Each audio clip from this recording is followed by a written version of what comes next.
The House Committee on Election Integrity will come to order. Will the clerk please take the attendance? Chair Smith. Present. Representative Spots. Present. Outman. Here. Alexander. Here. Hoadley. Pavlo. Here. Wooden. Here. Colzar. Here. Song. Present. Madam Chair, you do have a quorum.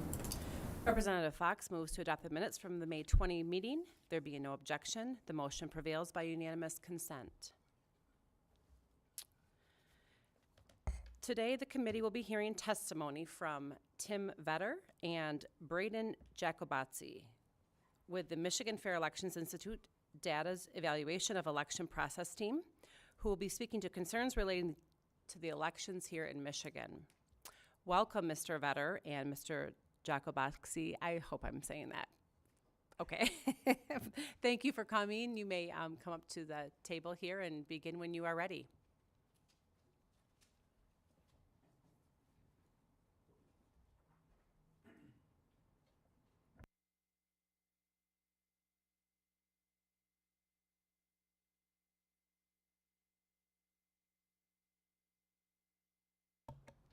Okay, can everybody hear me okay? All right, wonderful. I want to first of all thank everybody for having us here today. It's been a long road getting here.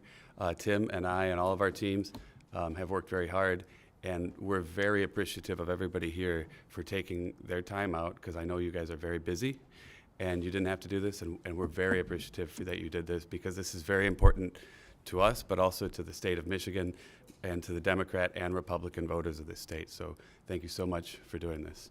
My name is Braden Jacobazzi. I'm here with my friend Tim Vetter. We're with the Data Evaluations of Election Processes team at Michigan Fair Elections, run by the wonderful Patrice Johnson. So our job is to assess election and voter data for accuracy and consistency using world-class systems. We then recommend actions based on state election laws to ensure that every legal vote is counted, reinforcing trust in the democratic process. This is Tim's bio, which we've handed out to you today, and this is my bio. We won't go into it other than to let you know that we have about 50 years between us in engineering experience, including aerospace, nanotechnology, military, and automotive. But what's most important that we're both going to be talking about today is something that encapsulates all of those industries, which is what a world-class system is and how it applies across industries, especially data management, which is what an election system is. So, the Secretary of State, Jocelyn Benson, says that transparency in government is one of her top priorities. She also says that despite politically charged environment in Michigan, we are working together to make data-driven decisions to preserve the integrity of our voting systems. In fact, she claims that we are number 2 in the nation. So what would that mean, and what's the criteria by which you would judge that? Well, you would judge it by seeing if we are a world-class system.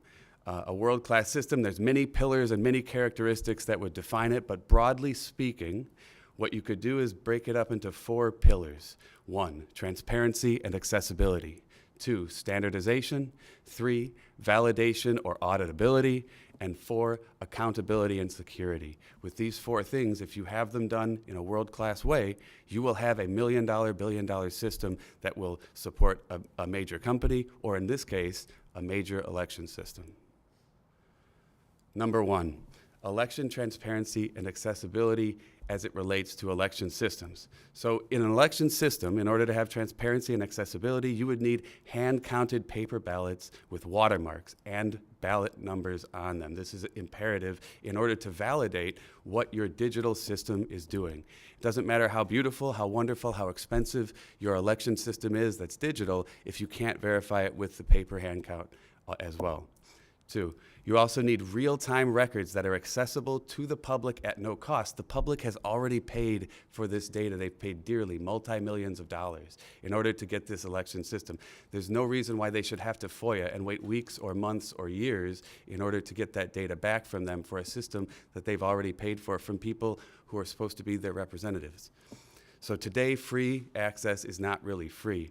In addition to that, if I'm working, let's say, on an automotive assembly line, if there's an error on the line, it can cost millions of dollars by the minute.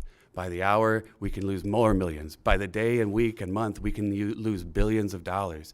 So what we need are immediate alerts that indicate not just what is wrong, but where the problem is. So that when I go in there as the public, right, if I go in there and try and figure out what's wrong on that line, I know exactly where to go. And all of that data coming in has to be standardized and accessible to me so I can understand it. And the machines, there's thousands of them on that line, right?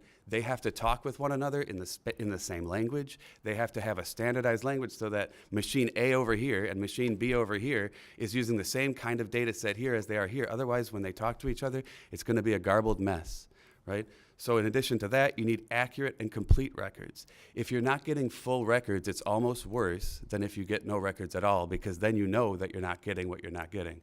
But if somebody offers you half of a file and claims that it's the whole thing, then you think that you're getting something that you're not, and that becomes a problem. This includes transaction logs, your voter files, statewide poll books, et cetera. Now, the Secretary of State is going to claim that this means that we have to severely redact these files.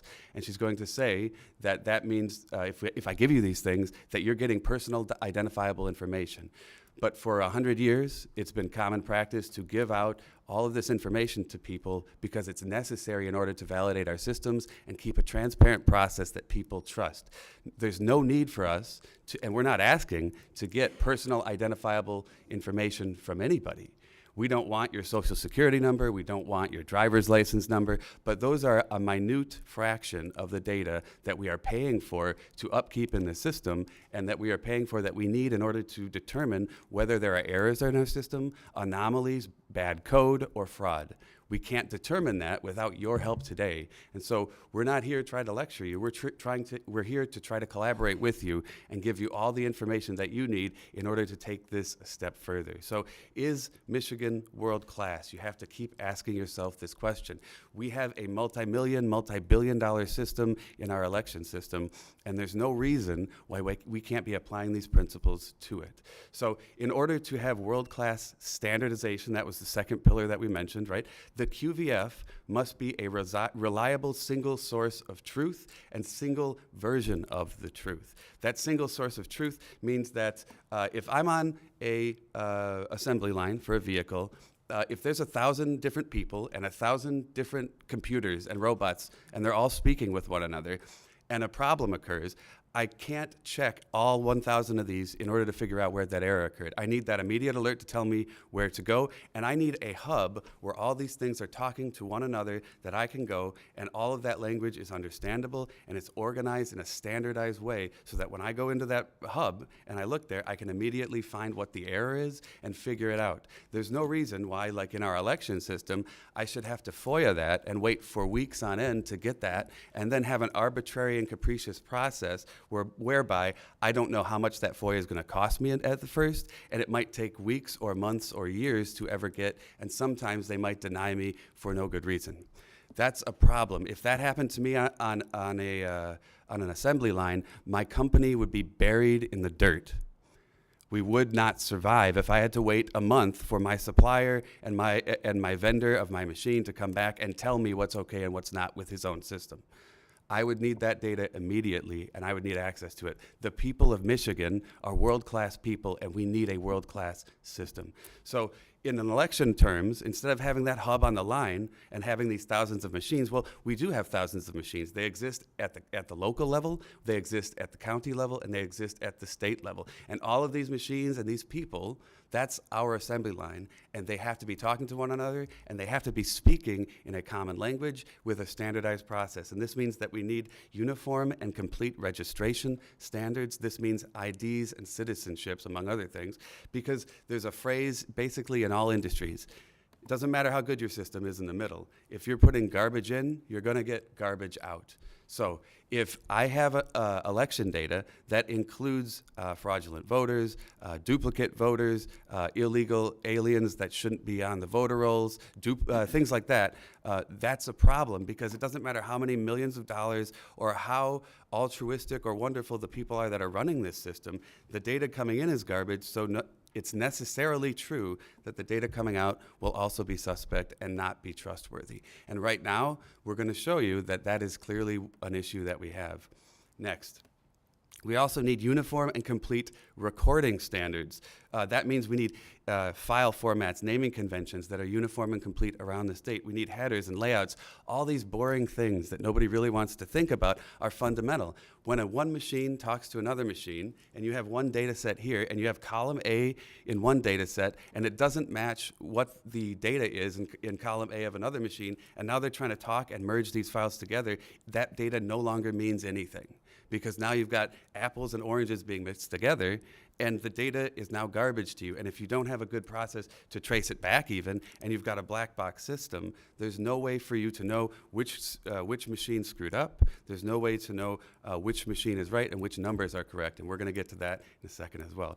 Finally, you also need uniform and complete reporting standards for all election data. This is what I mean by when I say you need a single version of the truth. When people go to get their data, if I go to the local clerk and the county clerk or the Secretary of State, that data needs to come out in a single way that everybody can understand.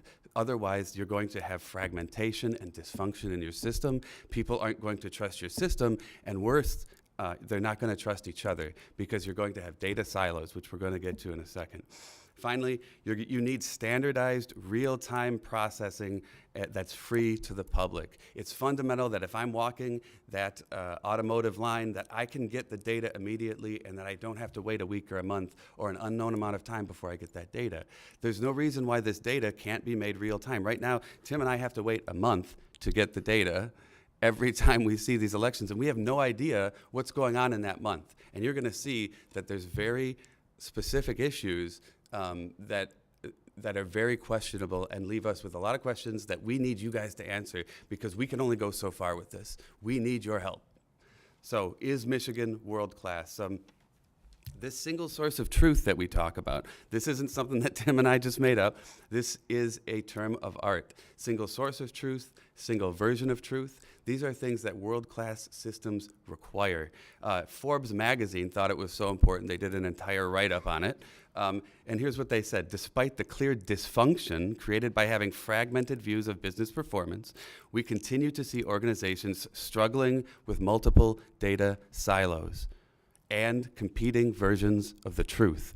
Remember that. Having multiple versions of the truth can lead to confusion, paralysis, and bad decision-making. Inconsistent, contradictory data erodes trust in the numbers and impedes the ability of an organization to understand its current performance or forecast the future. This is something fundamental to world-class systems all around, and this is why you see across Michigan that there's dysfunction and fragmentation among our people and among our election system. When you can't trust data, and I'm talking to one person over here, and he's getting one set of data, and I'm seeing this set of data, and we can't agree, but we think we're talking the truth. Now we all think we're lying to each other, right? That doesn't work. It doesn't create a society that functions. So let's talk about data. Let's talk about the actual numbers, and why am I questioning this? So at the top here, you can see that we have a randomly chosen sample from Livonia City that we took from the 2024 election. We've color-coded it for everyone. I'll explain it in a second. We believe these to be accurate precinct results from tabulator level results.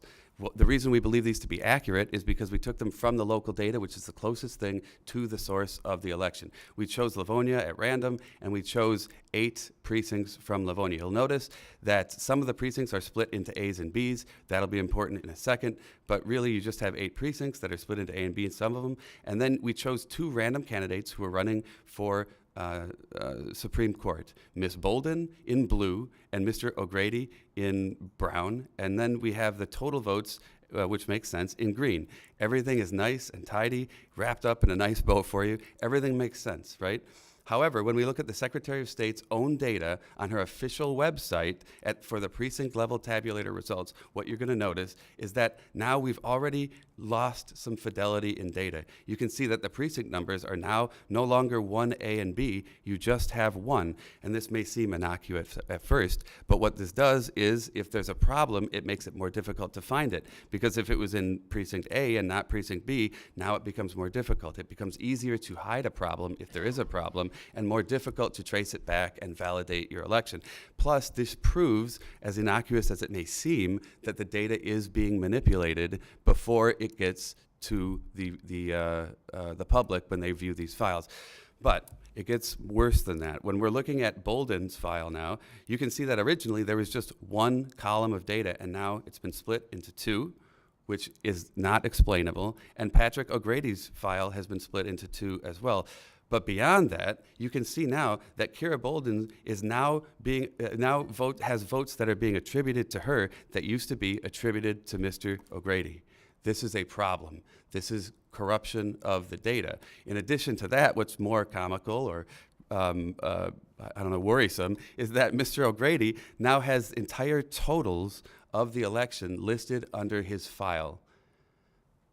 How can we claim that this is a world-class system when a 12-year-old could code something to be better than this? And I mean that sincerely, that a 12-year-old could do this. I could ask Grok to code this better than this.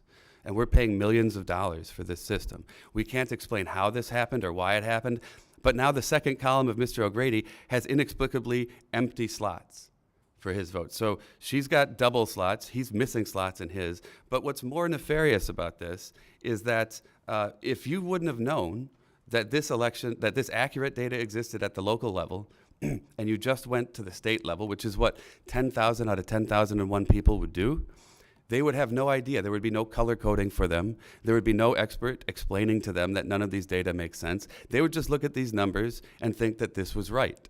They would look at this and think that, oh, there is no A and B precinct. They would think that everything was fine, and they would have no idea that any of this was going on. And this is what I mean by saying that you have multiple versions of the truth. And that's not to say that they're both accurate, because they aren't, but you're going to believe that they are. So there is no single source of truth. There's no single version of the truth. And as a final note on this, it took the Secretary of State 6 months to come up with this file that legally she is bound to give us like a week or two after the election. So even after 6 months, this is the best that we could do with our system, even after all the clerks at the local and county levels put in their very hard work in order to make this happen. In order to make a fair and true election happen, we ended up. Come back just a little bit. From the Thank you. Thank you. Apologies. Even though the clerks put in their hard work in order to make this election go smoothly, at a state level, this makes everyone look bad. And in addition to that, there's a problem in that local clerks don't get receipts when they upload their data. And so I've talked to clerks, and they say, well, when we upload our QVF, I ask them, well, do you have a proof that you uploaded it? Because the Secretary of State is saying that you didn't give it to them until late, and so they're blaming you for this problem. Well, and then I talk to the clerk, and they tell me, well, I didn't get a receipt. We just kind of spot check it after we upload it, and we hope that it goes in there. And if we see that a few names are in there, we believe that everything must have gone okay. If I go to McDonald's and get an order, I get a receipt. If I go to any business, doesn't matter how small, I get a receipt. These don't have to be multi-million-dollar world-class systems. I get a receipt. Why can't our clerks be given receipts? And why are they being given the blame for what is easily shown to be a problem somewhere up the chain, probably at a state level? That bothers me, because these clerks want to do a good job and they're not able to do it, or they're not being represented accurately in this data. So, moving on. So, we're going to discuss 8 common file types that we get from an election. It doesn't matter the details of it. Don't get bogged down by that. What we have here is 2 different types. We have tabulator vote counts and lists of voters.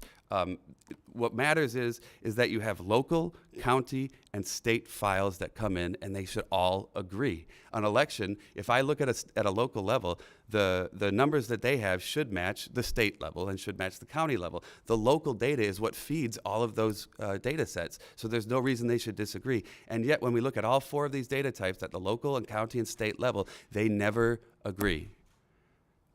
And we've highlighted this with just 2 data sets here from the 2024 election. When you look at the certified election data, the data that we allegedly certified here, we've got 5.706 million people that voted. But then when you looked at the precinct by precinct data that's visible on the SOS's own website, she says we only have 5.705 million people that voted in the election. Now, 1,500 votes is a lot of votes. But this may seem innocuous to you in an election with almost 6 million people. However, what you don't see, and what Tim is going to show you, is that 1,500 amount, that 1,500 number of voters is actually a net result of thousands or tens of thousands or even hundreds of thousands of votes being added and removed from the system with a net result of 1,500. That should bother everyone. And if I saw that, if somebody got me that kind of result at a company, at a world-class company, we would be buried in the dirt. Our shareholders would come for our heads, the federal government would come for our heads, and we would have people in jail or prison, and we would be fired. And yet, we're expected to just accept this system and say it's a glitch or say this is just normal operating procedure. That causes apathy, and that causes disenfranchisement of voters of all sexes, of all races, of all locations in this state, and it should worry everybody. But let's move on.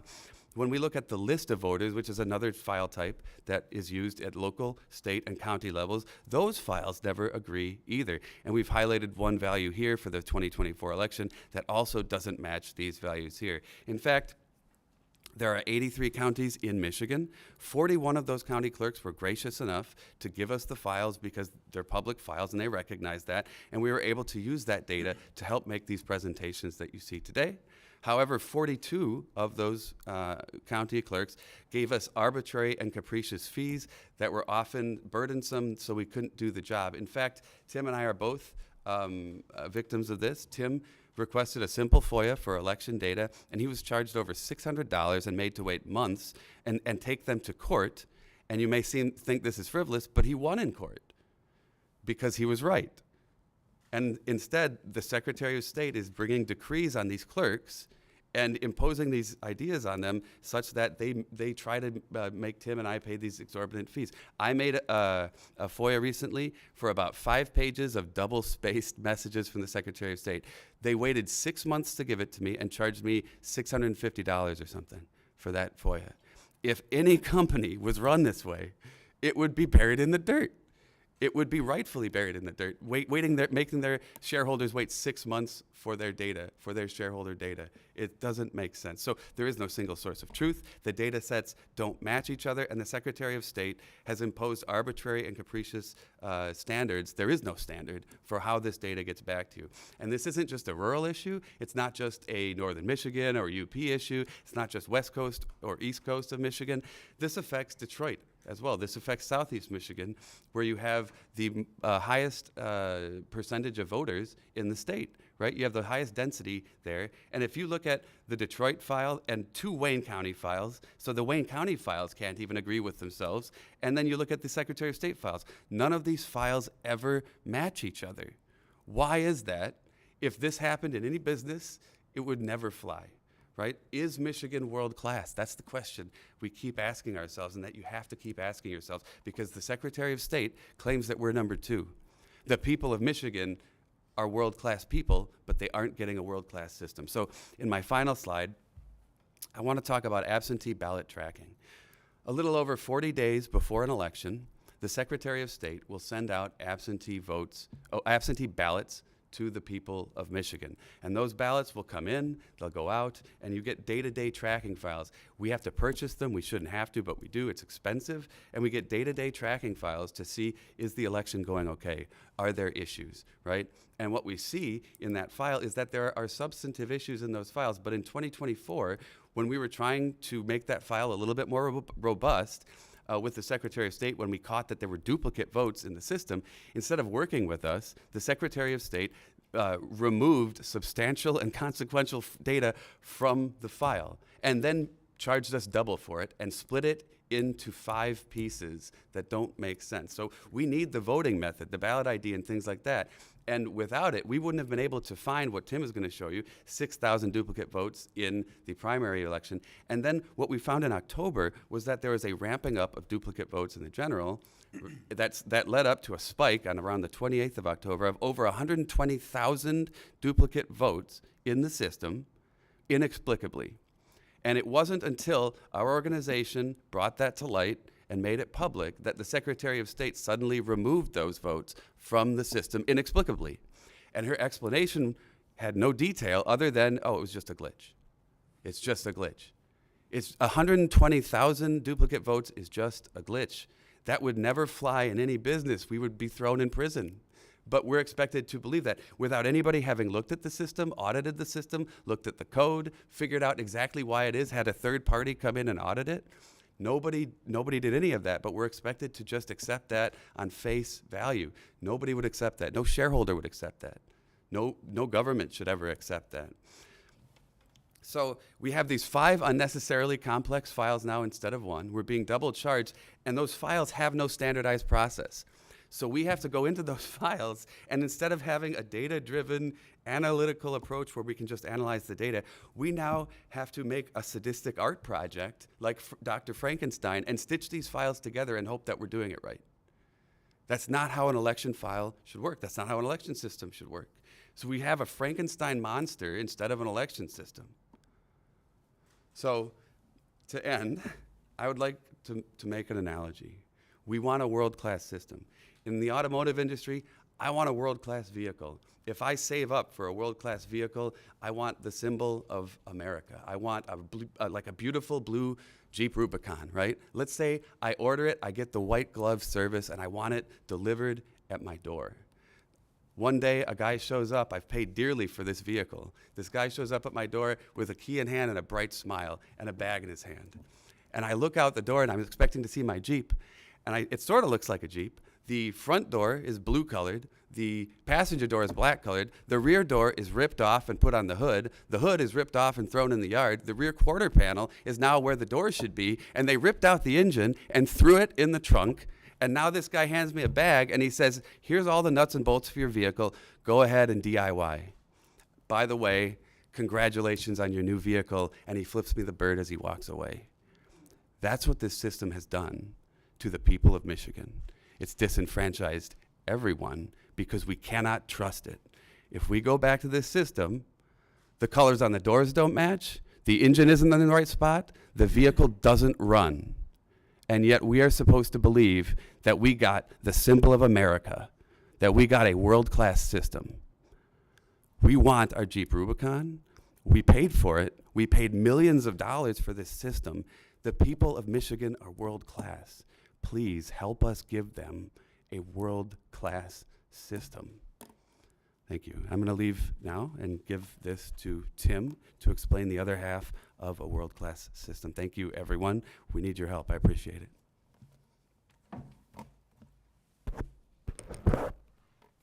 Pass my drink over. Thank you.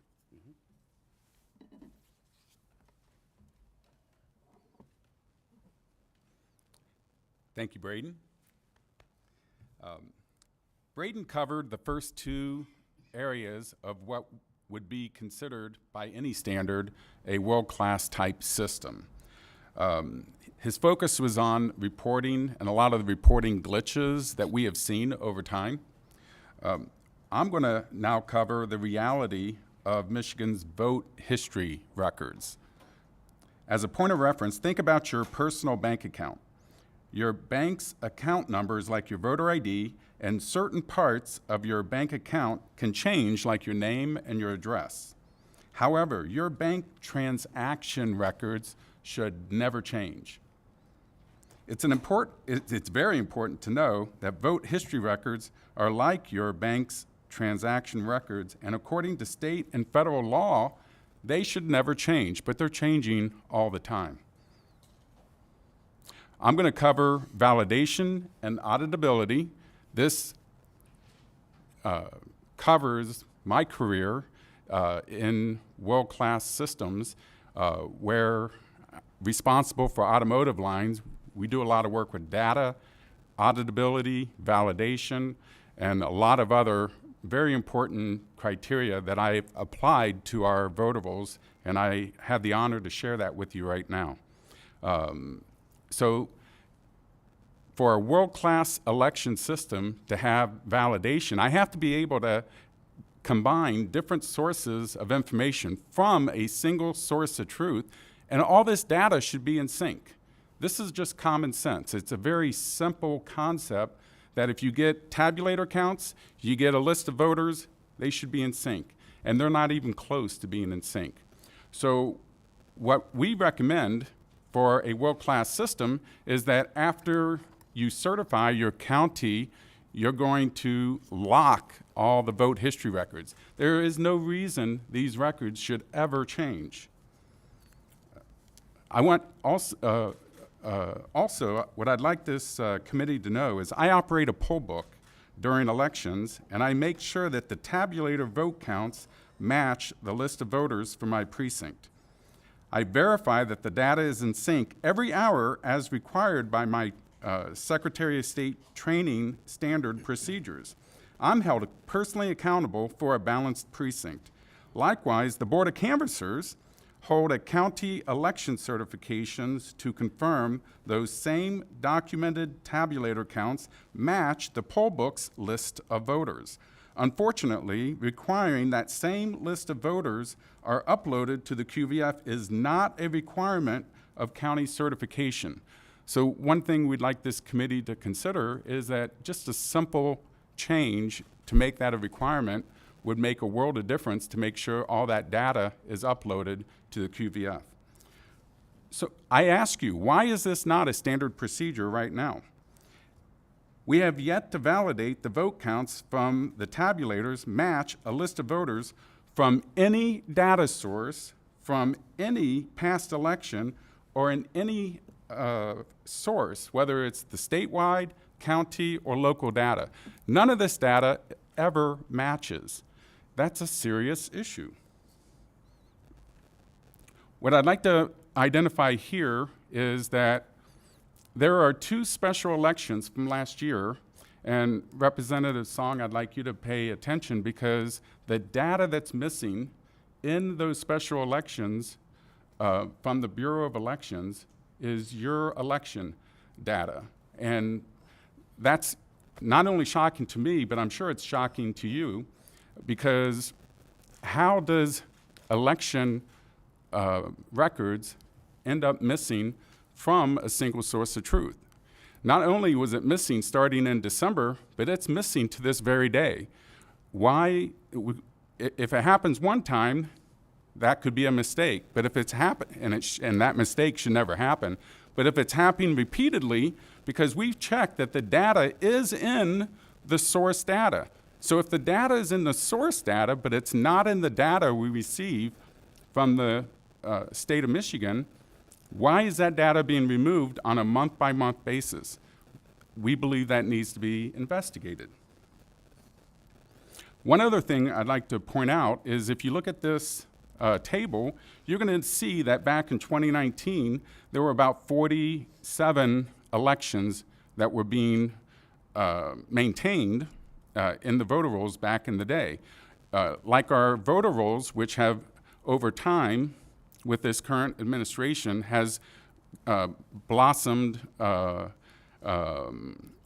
significantly, so have our voter records. Not only have the voter records significantly increased, but that's how we discover the two missing elections, because we're, as data analysts, we're monitoring a lot of different quality controls with our election system, and I anticipated with two elections missing, those would have been the ones that were 20 years old that have one voter in that election. Well, no, it wasn't the ones that were 20 years old. It was the two elections from last year.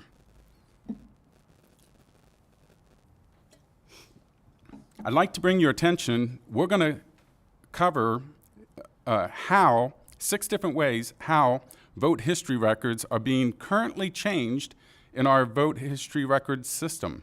And keep in mind that vote history records should be locked. They should never change. But we have documented how vote history records are added after county certification, how they're being switched from in-person to absentee, how they're being transferred from one voter ID to another voter ID, how vote history locations are moving from one county to another county, how vote history records are being duplicated, and then when we bring these duplicated votes to the attention of anyone we can raise awareness to, they get scrubbed. If there's evidence of people voting 2 times, it should be investigated, not removed. And then, of course, we see many, many vote history records that are just simply removed when people are active voters and part of their history disappears, just like what happened with Representative Song's votes. These are all active voters in her district. All of those active vote records are gone from the statewide data. So method one, where vote history records are added and removed, we've been monitoring this for since the 2020 election. And what I want everyone to notice is this number 992, because this type of data analysis simply points out where there are extreme anomalies that stand out. I'm not going to go, due to time, I'm not going to cover what that 992 represents, but I'm happy to pass along that intel, what we know about these voters, why they appear and disappear right before an election, and then we never see their vote history for the November election. Why were they added? Why were they removed? So the key thing I want to point out here is that over time in the 2020 election, there were 106, almost 107,000 vote records added to the election after certification of that election. That's just shocking. But what's even more shocking is almost 400,000 vote history records have been removed, where our state law and federal law for 22 months, but state law says they have to be maintained for 5 years. We have almost 500,000 vote records from the 2020 election that have been both added and removed over time. Now, this is just one election. We see this same pattern on just about every well, not just about, on every election, they're being manipulated. We're going to talk about method two very briefly.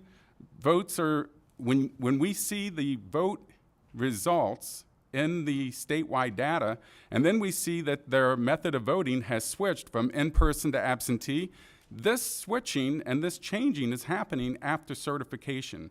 And we have to ask this committee, why are vote methods switching from in-person to absentee? And we also see a majority of this happening in the city of Detroit. Not to pick on the city of Detroit, but the data points to the city of Detroit that a significant amount of this activity is happening from there. I'm going to jump over method three and go right to method four. Method four is how vote locations are moving around. So I want to point out this memo from Jonathan Brader. This is a good thing. I want to point out that this is a good thing, that in the past, they didn't accurately maintain where people voted. So when our current admin got into place, they did something called QVF refresh. And QVF refresh is a pretty simple concept. It maintains where you voted and keeps that your vote location accurate. However, and I want to highlight here what's in yellow, voters who moved and voted from prior addresses and elections that occurred after QVF refresh was released will see the voter history appear as having voted at the prior address. However, votes that occurred at addresses where the voters move predated QVF refresh will display at the current address. And he makes a comment, this is not because of some nefarious purpose. Well, let me explain what is nefarious. What's nefarious here is that the local data is accurate. The local data does reflect where people voted, but the data we get from the statewide does not reflect where they actually voted. When they move, it reflects where they're registered, not where they actually voted. That is, in our opinion, data manipulation. This also was confirmed when we have a letter from Sarah McMillan. She's the former FOIA coordinator. She confirmed that this is what's happening with our vote history records. They are, I'll read what's in yellow right here. We confirmed with her, so the voting history just shows your current jurisdiction. In other words, it wasn't showing the jurisdiction where you voted. And so then we got a confirmation, no, it will just show the voter's current jurisdiction and then the dates of the election that they voted in. So what that means, very simple, is they're not reflecting in the statewide data where you actually voted.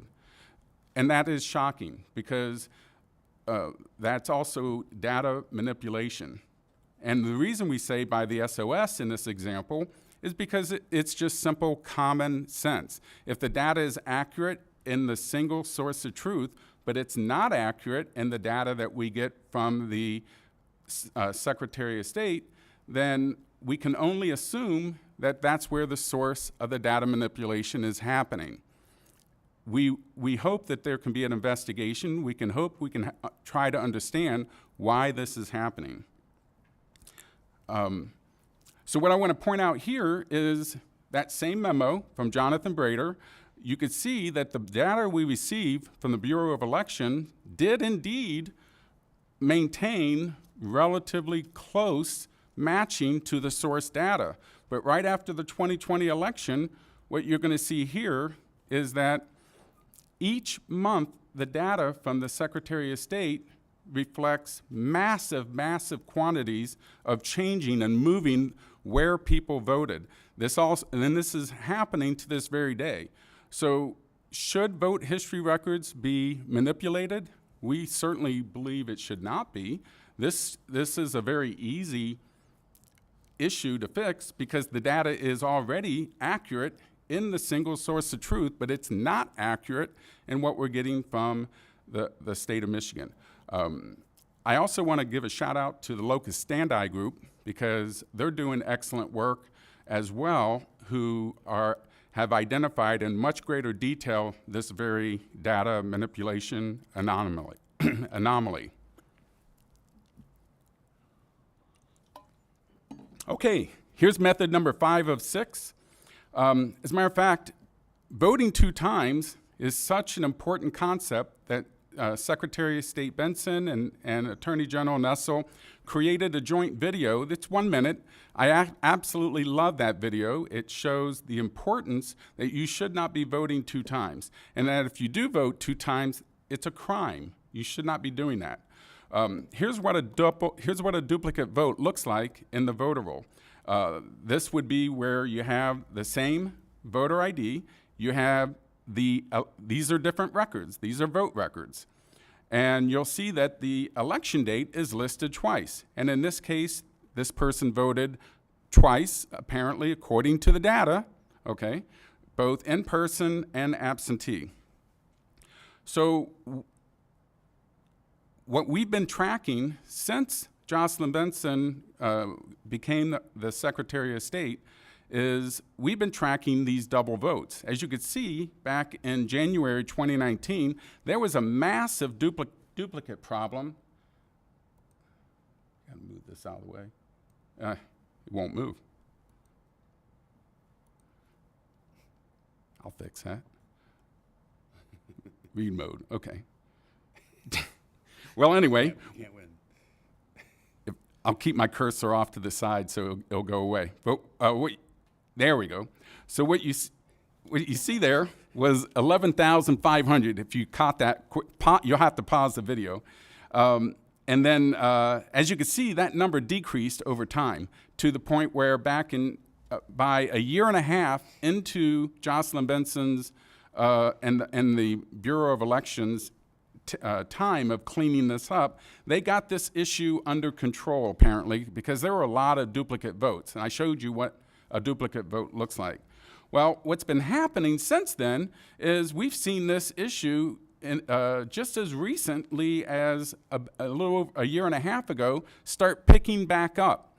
Why was this issue not resolved when it was resolved back in 2019, but now it's come back with gusto? Duplicate voting is a crime, according to Jocelyn Benson and Dana Nessel. But yet we see hundreds and thousands of duplicate votes that appear in our statewide voter rolls with no known investigation by us. As a matter of fact, I want you to focus on this number 6126 here from the August primary. This is not even a year ago. It's not because of our effort of trying to raise awareness of this. I went to a Dana Nessel town hall meeting where it was led by Jeremy Moss and Lisa Brown. He held up, and I gave you a copy of the press release. He held up my press release and said, "I'm sorry, Mr. Vetter, we ran out of time. We can't cover this detail. But Jocelyn Benson has seen this document and assured me that it would get properly, I could ask the question in the next town hall, which was supposed to be that Saturday. And that Saturday town hall got dismissed. And unfortunately, any additional follow-up I've tried to do has been suppressed. So I'm very disappointed in that, how that was handled, but I'm excited to know that I believe this committee will properly address these kinds of issues. These are very, I think anyone can agree, including Dana Nessel and Secretary of State Benson. They created a video to that effect, that this type of data anomaly should never happen. I'm gonna talk a little bit more about the duplicates as it pertains to not just the statewide data, but we're gonna look at 3 different data sources, not just from the state of Michigan, but from the county and from the local jurisdiction. So what you see on this screen is that, remember we talked about those duplicate votes? Well, 47 duplicate votes occurred in the city of Detroit. And so what you're seeing here is you'll see that same pattern. You have the voter ID repeated twice. You'll see that there's 1 vote absentee, 1 election. Unfortunately, the data from the local jurisdiction, in this case Detroit City, we don't get the same type of voting type from the statewide data. So why the statewide data scrubs the information, whereas we can get that same data from the county and local clerks, is inconsistent, and I believe a violation of my FOIA rights, but that's for someone else to determine. So what I want you to see from this is that the statewide and the local data are in agreement, but when I look at the same data from the county, this is from the county, those same double votes, the 47 of them, are missing from the county data. As a matter of fact, not only are those 47 double votes missing, so are the voter IDs, and the vote method is missing from the county data. So what I had to do in order to try to find those 47 double voters is I combined the first name, last name, year of birth, and the street number, and I just found a whole bunch of more duplicates, but that's how I was able to confirm that those original duplicates were all scrubbed.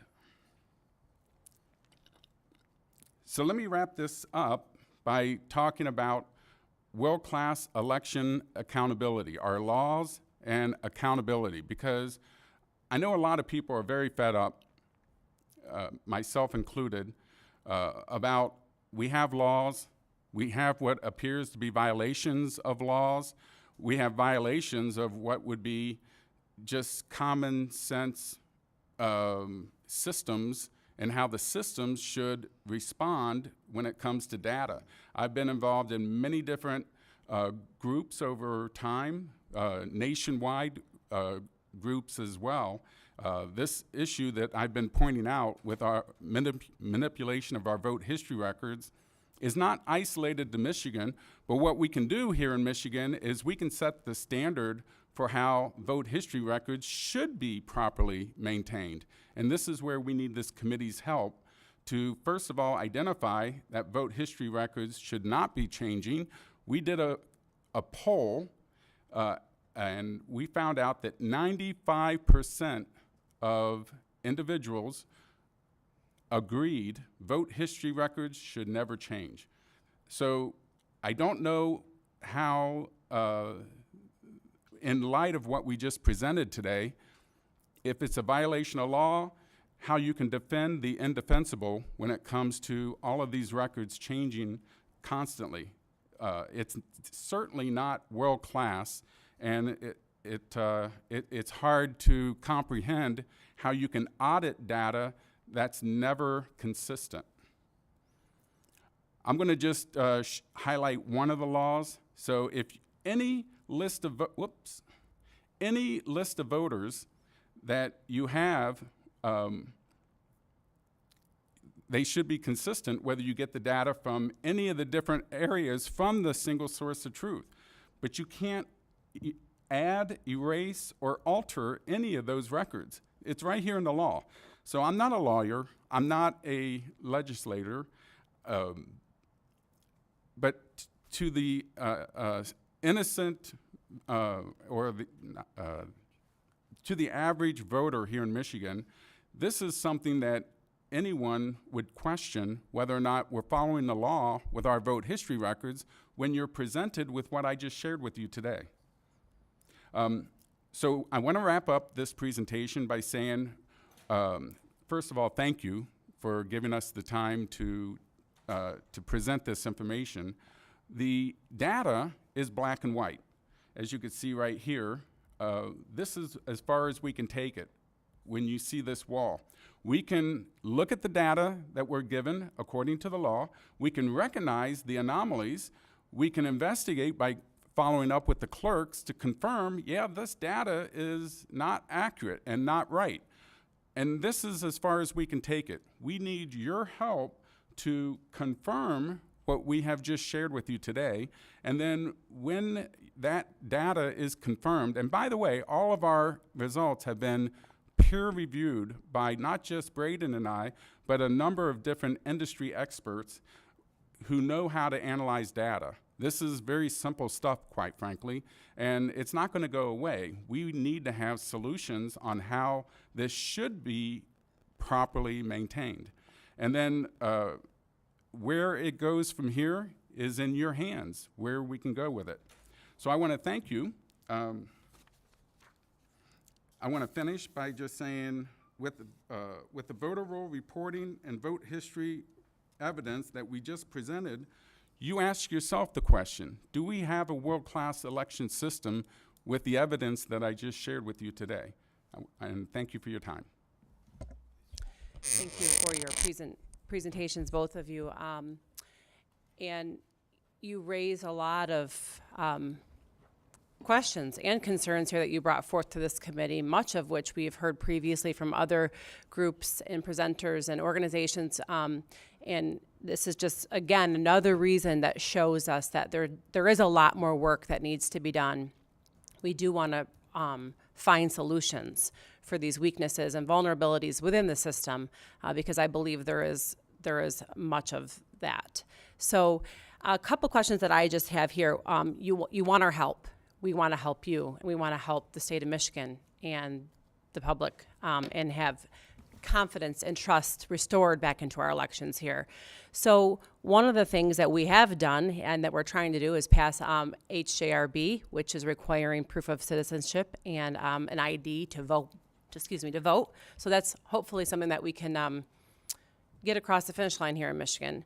Number two, one of the things is the reporting standards that you guys brought our attention to, and I agree with you, and I have heard it many, many times from even clerks, the public, people that are doing a lot of this work, boots on the ground work, saying that the history is not matching, or the totals from the local level to, therefore, the state.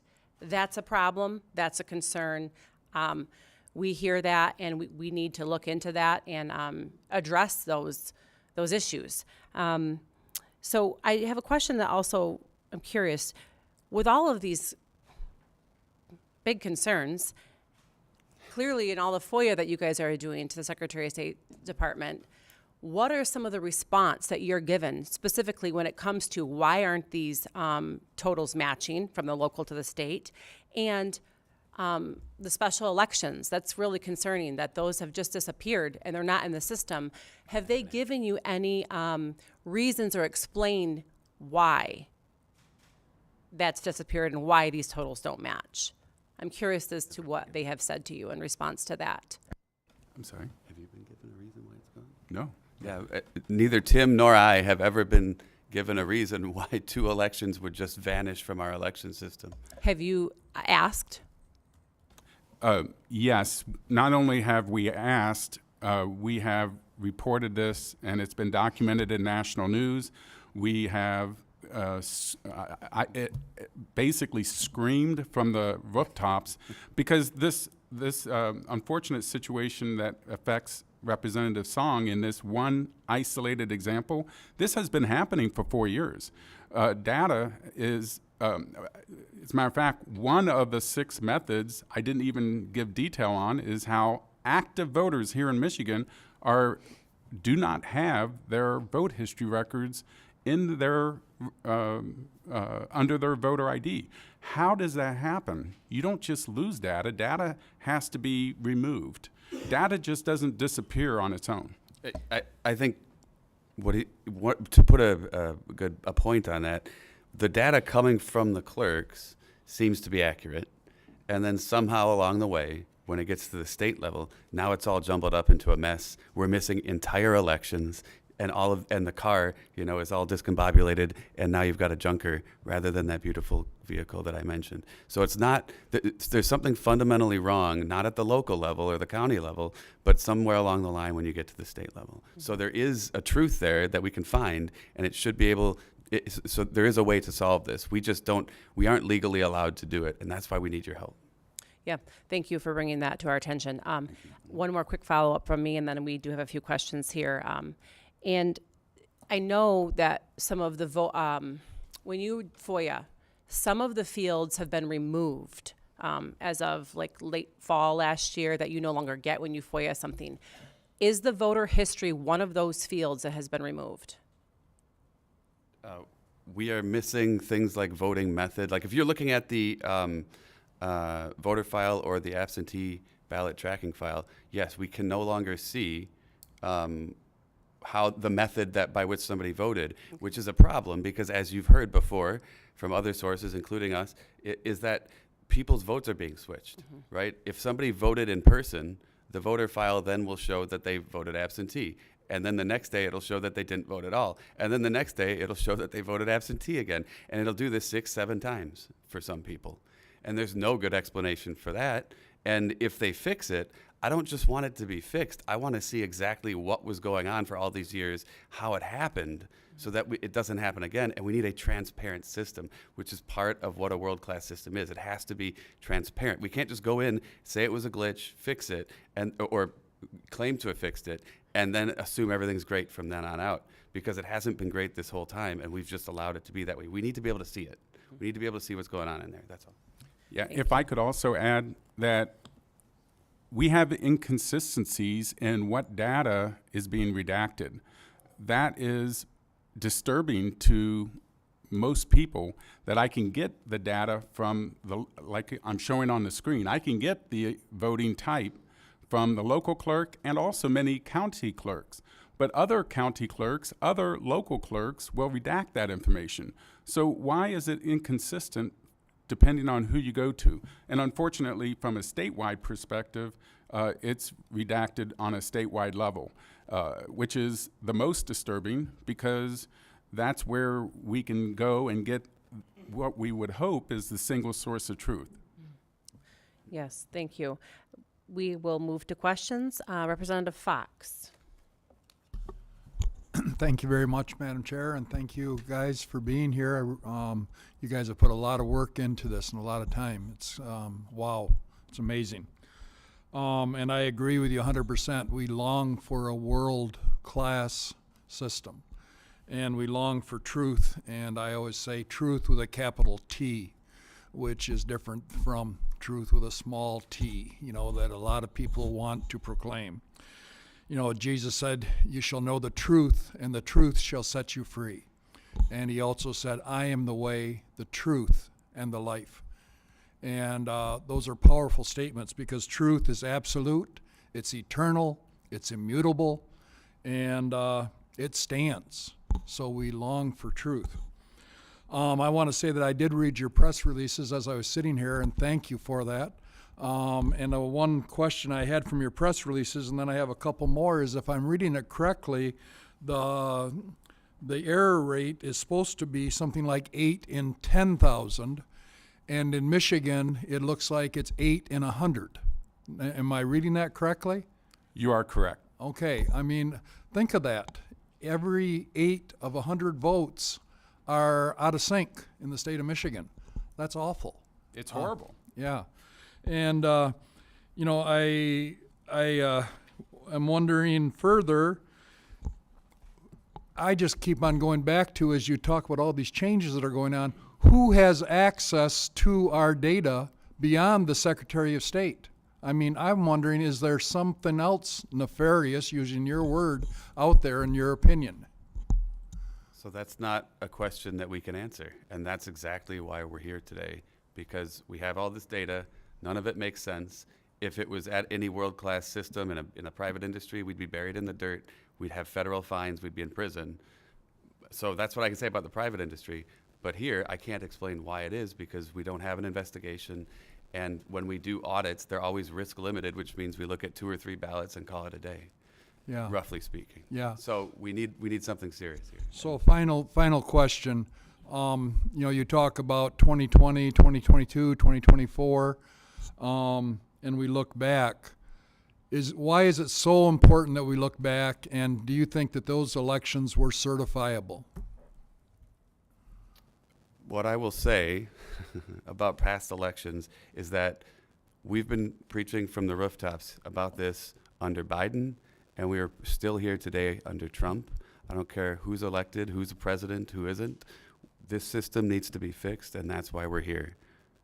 It doesn't matter if you're Democrat or Republican. We've shown you data from Wayne County, from Detroit, a more minority area, and they're being disenfranchised the most by this, right? We're all in this together. This is a world-class system for world-class people. That's what we need for Michigan.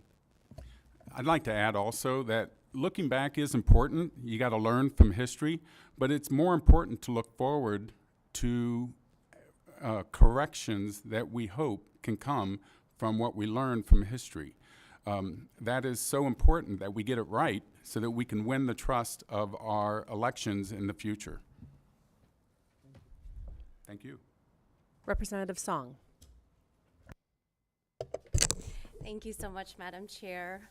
Mr. Vetter, thank you both so much for highlighting my special election. I just, first of all, want to say that, you know, history doesn't ever change, regardless if it is written or reported or not. I trust in our election process, and if I didn't, I wouldn't be up here. I don't think any of us would be up here if our elections were not certified. And just so you know, that special was in April, not in May, and my district was redrawn. So it's possible that you may have been looking elsewhere, but happy to work with you offline to figure out some of the discrepancies that you found, because it is concerning to me. But want to note that some of those precincts did change, so you might not be looking in the correct spot. My question to both of you is, you know, you're both engineers. How do you propose that we fix some of these allegations? Because, you know, there's a lack of funding. The Department of State's budget has been zeroed out, and federal cuts are not going to help us address some of these allegations that you're talking about. So what can you tell the So committee? the question is, how what would we can get the do? funding? Yes, I mean, your argument is fast over accuracy, because you No. want the information faster, but wouldn't you agree accuracy is more important? And it takes time to be accurate, and it also takes resources and money, which our state department may not have. Okay, I'm going to do a quick calculation here. While you're doing that, I get that you're critical of the Secretary of State, but Michigan is ranked second by the MIT Science Lab. Yeah. This wasn't a number that the Secretary of State just made up, that Michigan is second in elections. No, it's not a number that she made up. It's a number that MIT made up. When we look As at an engineer, are you as- saying you don't respect the MIT institution and the scientists I that have- are involved in ranking Michigan as second? As a former employee of MIT Lincoln Lab, I would tell you that they are very intelligent and they're very wonderful people.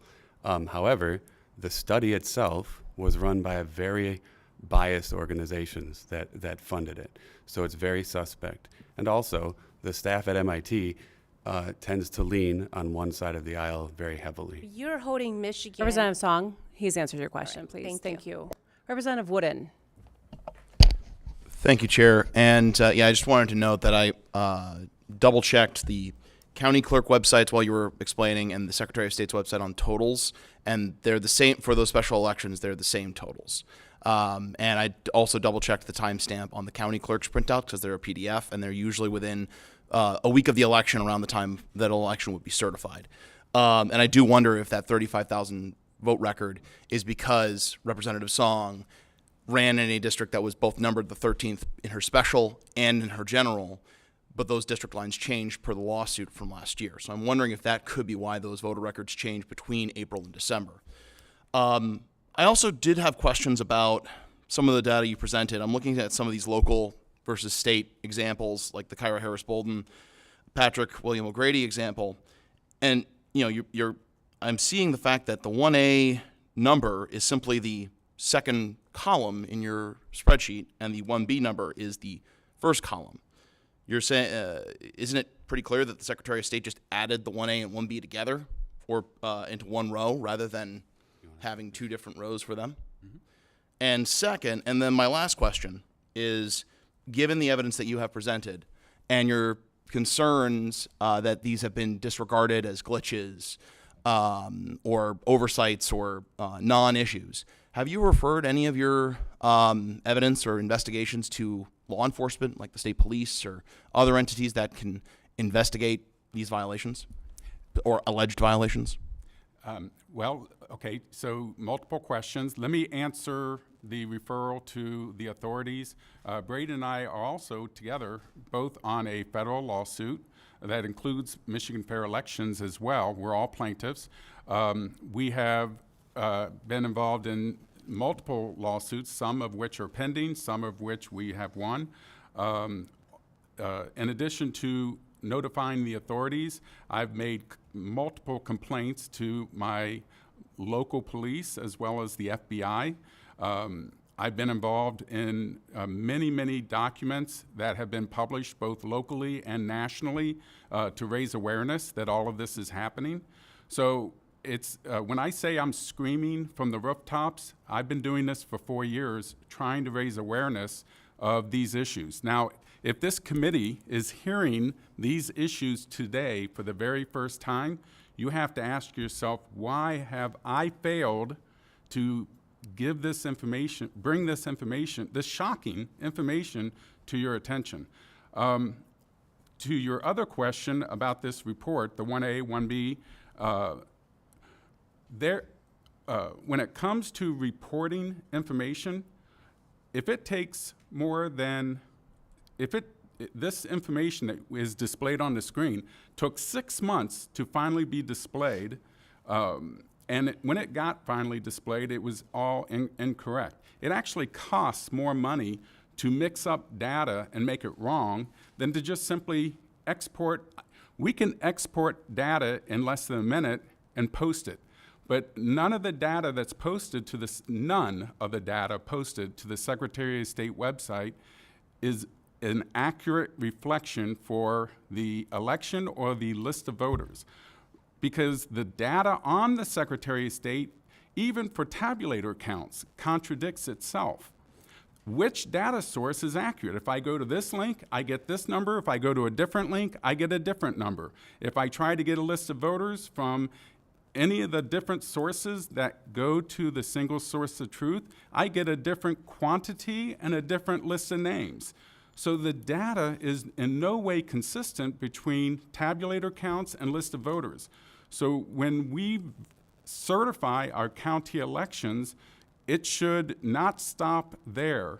It should be, anyone after county certification should be able to audit that work as well. And may I say something? Sure, and then Or- we're gonna wrap up. Okay. To get this, this will address Ms. Song's question as well. In addition to what we already said, as far as I know, that MIT study didn't actually look at any of this data. And so we're giving you access to all kinds of information that they didn't even look at. And when we contacted them to try and understand what their methodology was and to show them any of this, we never got a response. So we tried, just so you know. If I can have a quick follow-up, Madam Chair. Thank you. One more quick follow-up.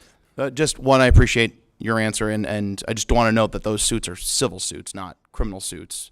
And while I appreciate you sharing these with local law enforcement, I would just echo the fact that we are a legislative committee. Obviously, we have an oversight role, but we are not a court. We are not a judge. We are, if there's evidence that you have to that you believe is significant enough, I would continue to track that and see if that comes avail, because ultimately, we've continued to see presentations like this day in and day out, but we've also not had any chance to bring in the other entities to tell their side of the story.